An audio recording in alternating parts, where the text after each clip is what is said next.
Hello, welcome back to Snippets, Bits and Bobs, a new channel recently launched that provides an oasis of relaxation and calm with weekly themed collections of snippets or readings from various literary sources for you to be inspired by or evoke a memory or two as you slowly begin to relax.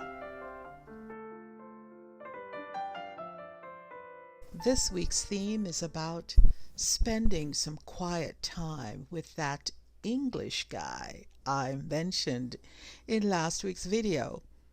So we are now in summertime, in which we can laze, perhaps dust off some old classics like selections from the Bard of Avon, who is the topic this week, none other than William Shakespeare.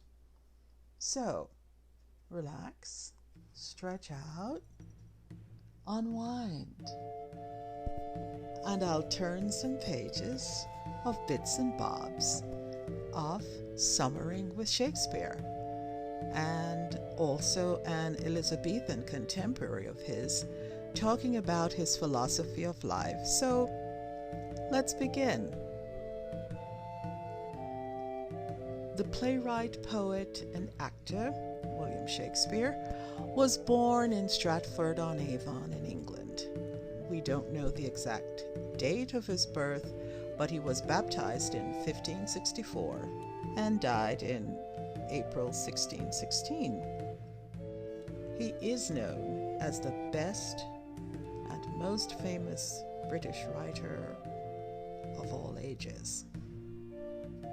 His many works, sonnets, poems, plays, are about life, love, death, revenge, grief, jealousy, murder, magic, and mystery. So let's begin with his most famous sonnet, 18. Sonnet 18 is entitled, "Shall I compare thee to a summer's day?" Shall I compare thee to a summer's day? Thou art more lovely and more temperate. Rough winds do shake the darling buds of May, and summer's lease hath all too short a date. Sometime too hot the eye of heaven shines, and often is his gold complexion dimmed, and every fair from fair sometime declines by chance or nature's changing course untrimmed. But thy eternal summer shall not fade, nor lose possession of that fair thou owest, nor shall death brag thou wanderest in his shade, when in eternal lines to time thou growest. So long as men can breathe or eyes can see, so long lives this, and this gives life to thee. That was the memorable Sonnet 18.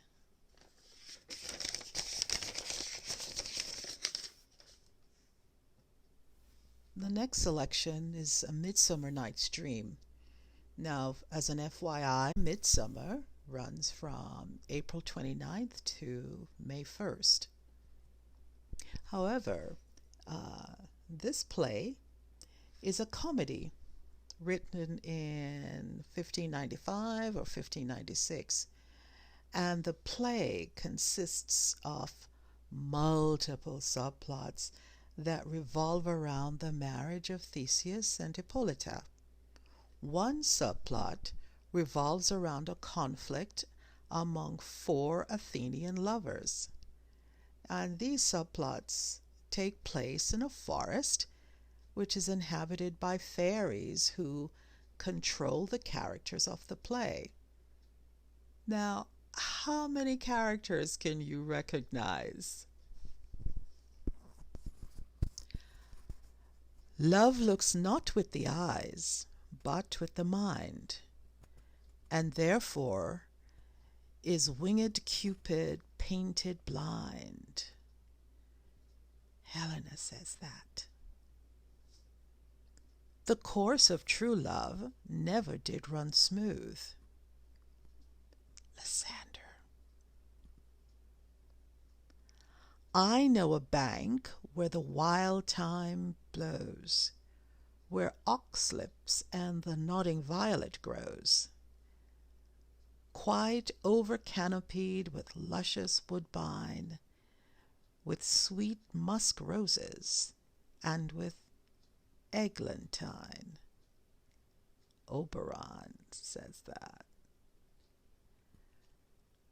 I'll follow thee and make a heaven of hell to die upon the hand I love so well. Helena. And yet, to say the truth, reason and love keep little company together nowadays. Bottom says that. Oh, when she's angry, she is keen and shrewd. She was a vixen when she went to school.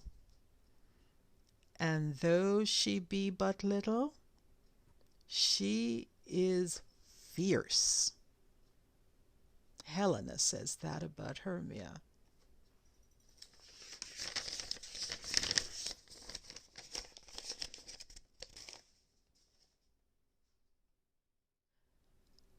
Venus and Adonis is a narrative poem that Shakespeare published in 1593. It's probably his first publication. And the poem tells the story of Venus, the goddess of love, of her unrequited love, and of her attempted seduction of Adonis, an extremely handsome young man who would rather go hunting. Now, can you figure out who says the following quotes? Adonis or Venus? Love comforteth like sunshine after rain. Had I no eyes but ears, my ears would love. Fondling, she saith, since I have hemmed thee here. She's love, she loves, and yet she is not loved. Bid me discourse, I will enchant thine ear.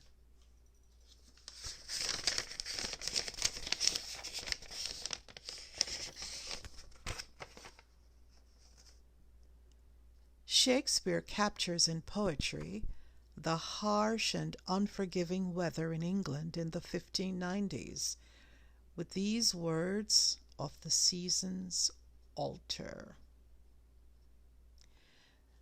The seasons alter. Hoary-headed frosts fall in the fresh lap of the crimson rose, and on old Heams's thin and icy crown an odorous chaplet of sweet summer buds is, as in mockery, set. The spring, the summer, the chilling autumn, angry winter, change their wonted liveries, and the mazed world, by their increase, now knows not which is which.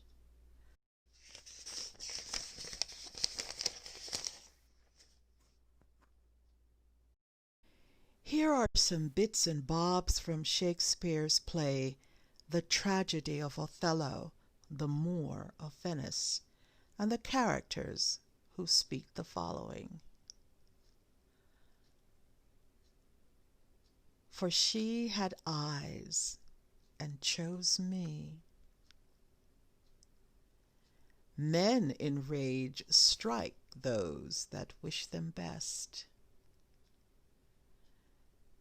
Good name in man and woman, dear my lord, is the immediate jewel of their souls. Who steals my purse steals trash. 'Tis something, nothing. 'Twas mine, 'tis his, and has been slave to thousands. But he that filches from me my good name robs me of that which not enriches him, and makes me poor indeed. But I will wear my heart upon my sleeve, for daws to peck at. I am not what I am.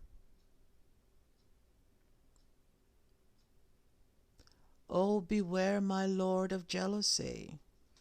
It is the green-eyed monster which doth mock the meat it feeds on.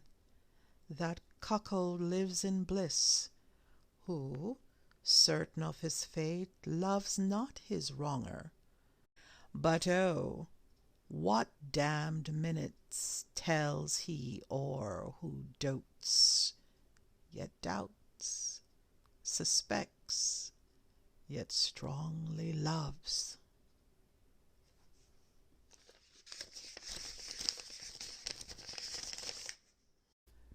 The following is a poem written by a contemporary of Shakespeare.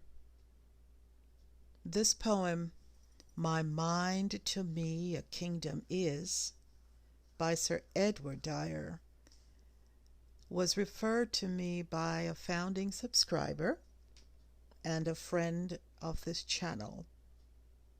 So thank you, Dr. C. I think in this poem, this is Edward Dyer's way of sharing his philosophy of life and possibly his legacy. So Sir Edward Dyer is mentioned as one of the frequent visitors to the court of Queen Elizabeth I, and was sent by her on missions to Holland and Denmark in the 1580s. He was knighted in 1596. Although he was highly regarded at that time, little of his poetry has survived.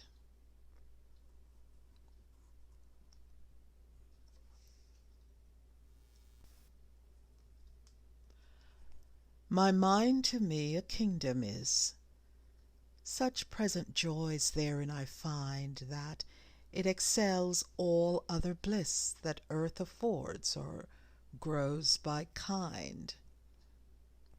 Though much I want which most would have, yet still my mind forbids to crave. Content I live, this is my stay. I seek no more than may suffice. I press to bear no haughty sway. Look, what I lack my mind supplies. Lo, thus I triumph like a king, content with that my mind doth bring. My wealth is health and perfect ease, my conscience clear, my chief defense. I neither seek by bribes to please, nor by deceit to breed offense. Thus do I live, thus will I die. Would all did so, as well as I.